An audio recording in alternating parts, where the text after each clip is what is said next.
আজকে আমার আলোচনার বিষয় লিঙ্গ শক্ত হবার করণীয় 4টি টিপস। দেশের এবং প্রবাসের ভাই বোনদের প্রতি সালাম। আসসালামু আলাইকুম। আমি প্রভাষক ডাক্তার রিক্তা পারভিন, হোমিওপ্যাথি এবং আয়ুর্বেদিক চিকিৎসক।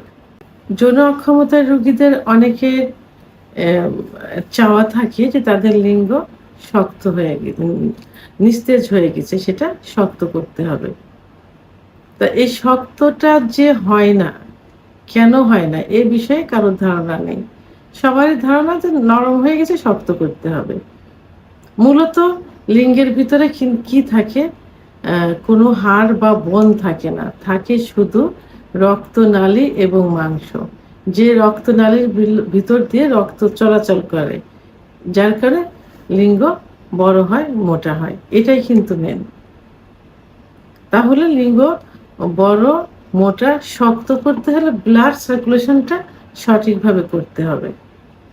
আর এই ব্লাড সার্কুলেশনটা কিভাবে করতে হবে? সবাই চিকিৎসা নেয়, সাধারণত চিকিৎসার মাধ্যমে এটা ঠিক হয়। বিশেষ করে পুরুষের যে হরমোন টেস্টোস্টেরন হরমোন কমে গেলে যৌন অক্ষমতা আসে। লিঙ্গ শক্ত না হয়, এটা যৌন অক্ষমতার একটা পার্ট, অর্থাৎ উত্থানজনিত সমস্যা। তো অনেকে প্রাথমিক অবস্থায় দেখা যায় যে একটা কমপ্লেন থাকে তাদের যে আমাদের ইচ্ছা হয়, পার্টনারের কাছে গেলে ইচ্ছা হয়, কিন্তু লিঙ্গ দাঁড়ায় না। তো এর জন্য তারা বিভিন্ন ডাক্তার দেখায়, পরীক্ষা নিরীক্ষার মাধ্যমে চিকিৎসা নেয়। অনেক সময় চিকিৎসাতে কাজ হয় না, আবার অনেকে কিছু থেরাপি নিয়ে থাকে, অনেকে সার্জারিও করতে চায়, যে ছোট হয়ে গেছে বড় করতে হবে, চিকন হয়ে গেছে মোটা করতে হবে, সার্জারি করতে চায়। তো এখন বিভিন্ন ধরনের সার্জারি বের হয়েছে, থেরাপি বের হয়েছে। তো অনেক সময় দেখা যায় যে সার্জারিটা অনেক ব্যয়বহুল হয়ে থাকে, আবার এটাতে সাকসেসও হয় না। ওষুধ খেয়েও অনেকে সাকসেস হয় না, আবার অনেকে ওষুধ খেতে চায় না। তারা তখন কি বলে যে এমন কোনো টিপস আছে, এমন কোনো ব্যবস্থা আছে যে ওষুধ ছাড়া এটা ঠিক করা যায়। তো আজকে আমি এই বিষয়ে ওষুধ ছাড়াই লিঙ্গ উত্থান হওয়ার বিষয়ে কিছু আলোচনা করব, অর্থাৎ কিছু টিপস বলবো।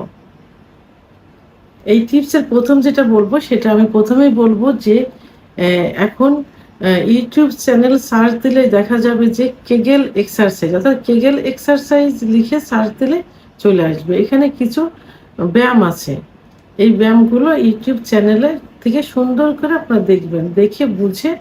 খুবই সহজ কিন্তু এই ব্যায়ামগুলো, 3-4টা ব্যায়াম থাকে, খুবই সহজ। এইগুলো যদি নিয়মিত একটু করতে থাকেন, তাহলে কিন্তু লিঙ্গের ভিতরে ব্লাড সার্কুলেশনটা শুরু হয়ে যাবে। তো অনেকে আবার বলে যে ব্লাড সার্কুলেশনটা কিভাবে হয়, কি অনেকে বুঝতে পারে না। আসলে যখন যৌন উত্তেজনা আসে, যৌন উত্তেজনা সাধারণত ব্রেনের থেকে আসে, নার্ভের থেকে আসে। যৌন উত্তেজনা আসলে তখন সারা শরীরে রক্ত চলাচল করে, বিশেষ করে হাড়ের থেকে লিঙ্গের ভিতর রক্ত চলাচল বেশি করে। তখন লিঙ্গ লোহার মতো শক্ত হয়ে যায় বা শক্ত হয়। এই রক্ত চলাচল যদি না করে বা কমে যায়, অর্থাৎ এই ব্লাড সার্কুলেশন যদি কমে যায়, তাহলে লিঙ্গ আস্তে আস্তে নিস্তেজ হয়ে যায়, চিকুন হয়ে যায়। লিঙ্গের ভিতর শিরাগুলো প্রসারিত না হয় না, যার কারণে কি হয়, লিঙ্গ ছোট হয়ে যায়, নিস্তেজ হয়ে যায় এবং নরম হয়ে যায়।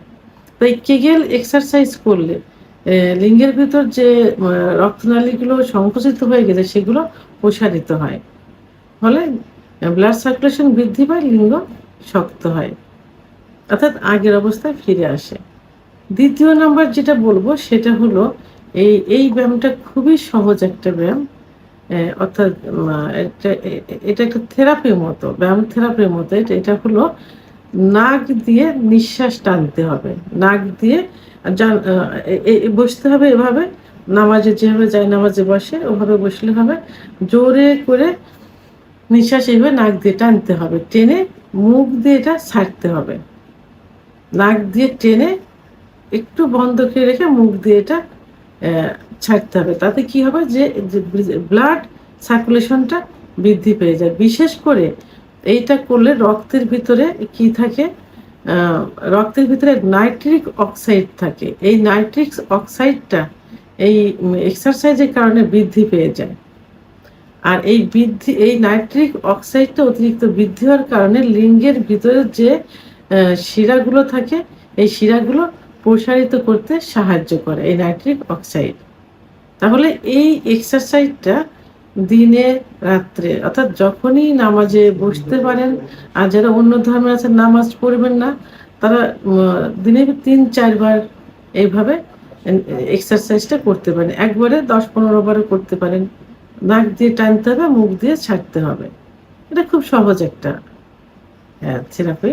অর্থাৎ 3 নম্বর যেটা, সেটা আমি বলবো যে আরেকটা এক্সারসাইজ, এটাও খুব সহজ। এটা হলো যে উঠতে হবে, বসতে হবে, উঠতে হবে, বসতে হবে। এতে কি হবে, নির্মাঙ্গের নিচের দিকে ব্লাড সার্কুলেশনটা বৃদ্ধি পেয়ে যাবে। বিশেষ করে লিঙ্গের ভিতর ব্লাড সার্কুলেশনটা বৃদ্ধি পেয়ে যাবে। তো এই যে আমি এত ব্যায়ামের কথা বলছি, এগুলোর মূলত লিঙ্গ শক্ত করতে হলে কি করতে হবে, ব্লাড সার্কুলেশন বাড়াতে হবে, লিঙ্গের ভিতরে সার্কুলেশনটা বৃদ্ধি করতে হবে। কারণ লিঙ্গের ভিতরে যে শিরাগুলো থাকে, এই শিরাগুলো বিভিন্ন কারণে সংকুচিত হয়ে যায়। অতিরিক্ত হস্তমৈথুনের কারণে এবং প্রেশার ক্রিয়েট দিয়ে হস্তমৈথুন করার কারণে শিরাগুলো সংকুচিত হয়ে যায়। বিছানায় ঘর্ষণ দিয়ে বীর্যপাত করলে লিঙ্গের গোড়ায় অনেক শিরা থাকে, সেই শিরাগুলো অনেক সময় লুজ হয়ে যায় বা ঢিলা হয়ে যায়, আবার দুইটা চিরেও যায় অতিরিক্ত প্রেশার হলে। তো এইসব কারণে লিঙ্গের শিরাগুলো সংকুচিত হয়ে যায়। এই এক্সারসাইজগুলো করলে সেগুলো ব্লাড সার্কুলেশনটা বৃদ্ধি পেয়ে যায় এবং আস্তে আস্তে যে শিরাগুলো এটা প্রসারিত হতে থাকে। এবং সিজনালি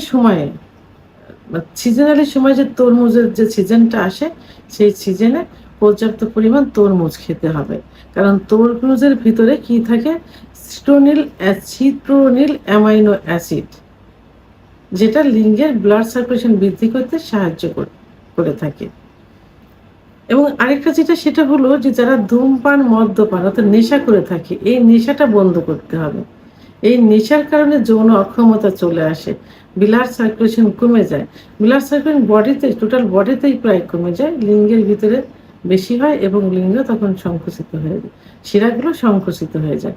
ফলে লিঙ্গ নরম হয়ে যায়, চিকন হয়ে যায় এবং আগামোটা গোড়া চিকন, শিরাগুলো ভেসে থাকে ইত্যাদি হয়ে যায়।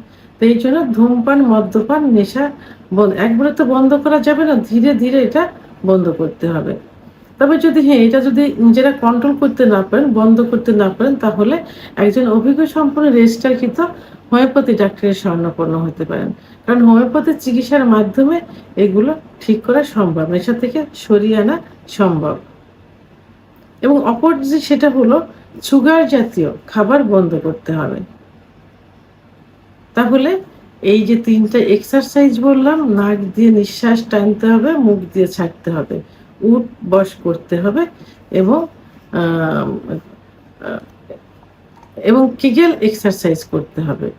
এই 3টা এক্সারসাইজ আয়ত্ত করতে হবে, নিয়মিত করতে হবে। আর যে খাবার তরমুজ খেতে বললাম, এটা খেতে হবে। ধূমপান বন্ধ করতে হবে, সুগার জাতীয় খাবার বন্ধ করতে। এগুলো যদি একটু কন্ট্রোল করা ঠিক মতো করা যায়, তাহলে কিন্তু লিঙ্গ পূর্বের অবস্থায় ফিরে আসবে, ব্লাড সার্কুলেশন বেড়ে যাবে, লিঙ্গ শক্ত হবে, মোটা হবে, বড় হবে। ভিডিওটি সম্পর্কে যদি কোনো মতামত থেকে থাকে অবশ্যই কমেন্টসের মাধ্যমে জানাবেন। ভিডিওটি ভালো লাগলে লাইক, কমেন্ট, সাবস্ক্রাইব করে আমার সঙ্গে থাকুন। আল্লাহ হাফেজ।